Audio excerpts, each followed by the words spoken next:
Oh, hey Nathan. Hello. How was your day today? It was okay. What did you learn? Nothing much. Oh. Nothing at all? Well, I did learn about the Albie family. Well, tell me about that. Fine. So in the countryside, where farmers farmed and animals animaled, there lived the Albie family. They seemed happy and enjoyed life. Although the parents had to work all the time on the farm and didn't earn much money, they always made time to spend with their children.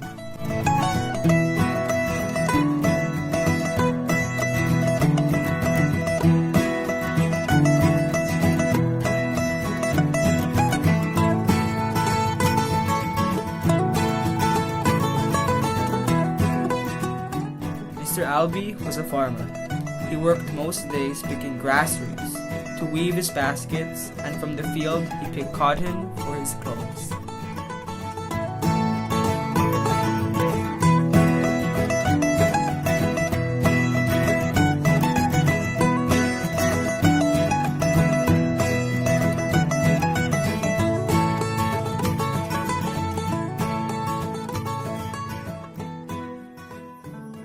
This all changed when the enclosure was introduced.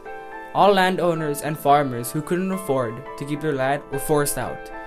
Sadly, the Albie family were no strangers to this change.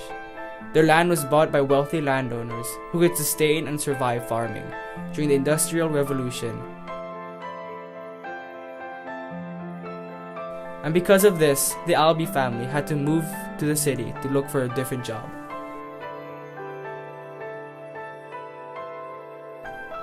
Mr. Albie went to the city alone to try and find a job, later fetching his kids to come along.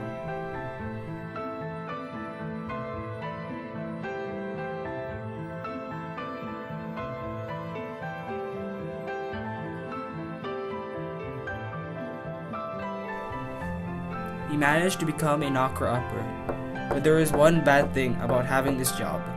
It was getting up bright and early, meaning he would have to leave his kids. He would walk down the streets and knock on people's windows to get them to wake up. Unfortunately, this didn't earn them enough money, so, to gain enough, the kids went to the river and became mudlarks. They had to scavenge for whatever could be sold for a profit. The conditions were disgusting, water was polluted, and was overall a big health hazard. But one day, just another normal day, when the father had already left for work, the children walked down to the river. Once they got there, they managed to find copper. Their faces shone with happiness, for they knew this was a rare event.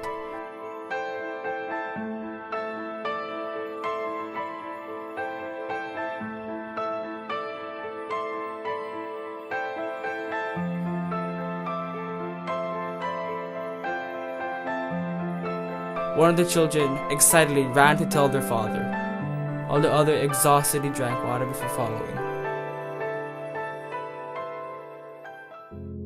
Not long after, the other son's leg buckled, and he fell to the ground while screaming in pain. Quickly, the father picked him up and ran to the doctors. It was worse than they could ever imagine. Cholera. Mr. Albie laid his son on the ground and wept. In what seemed like the longest few hours, the child finally succumbed to cholera and died in his father's arms.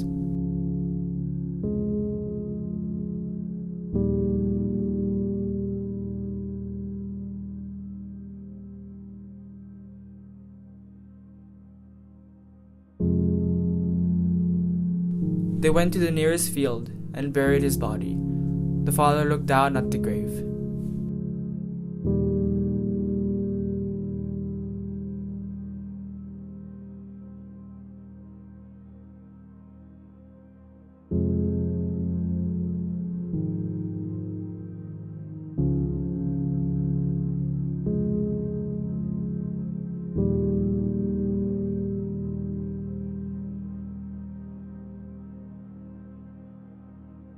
As he looked into his son's tear-filled eyes, he grabbed and hugged him, while slowly bringing him away from the grave.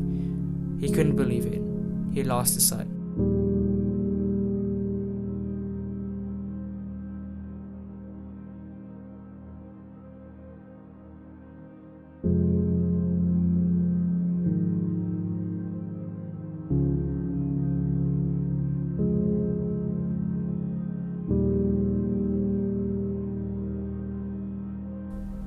Wow, that really happened?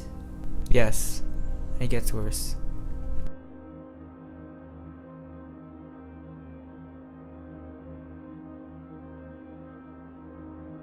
What's even worse was that it was hard for them to find a job because the Albee family were not exactly educated. This affected Mr. Albee the most, for he was the father. You could say he feels like he has failed his children. Mr. Albee would go many days walking on the streets looking for any job, but no matter what he did, he just couldn't find a way to protect his family. Knowing that they couldn't survive like this for too long, they decided to go and work at a workhouse, the lowest of the lows, where the main point of a workhouse was to punish the poor for just being poor.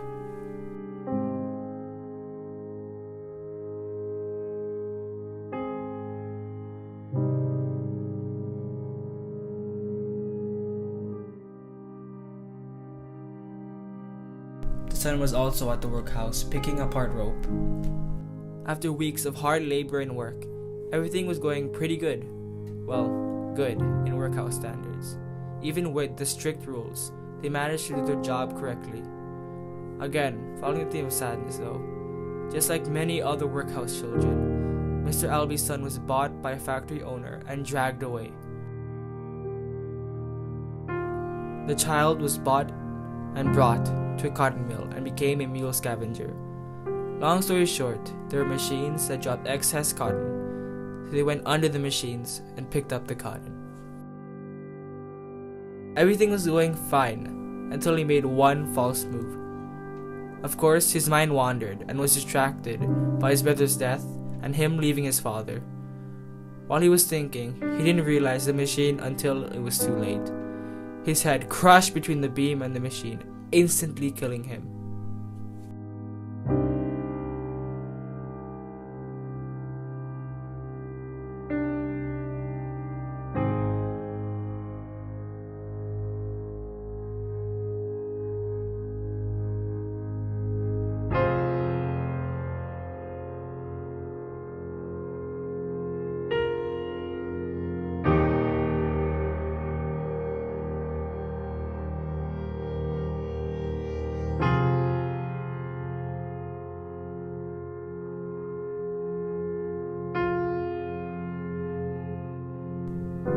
The father was out in the courtyard crushing rocks and he got the news. A member of the workhouse told him that we just wanted to let you know that your son has died. The most blunt and uncaring message. As soon as he was told this, he fell to his knees and began crying. He had lost everything. His farm, his money, and his children, all stolen from him.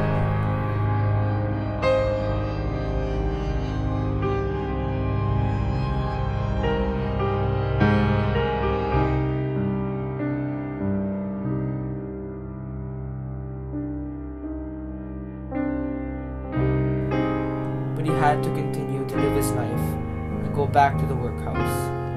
At least in the end, Mr. Albee found sustainability.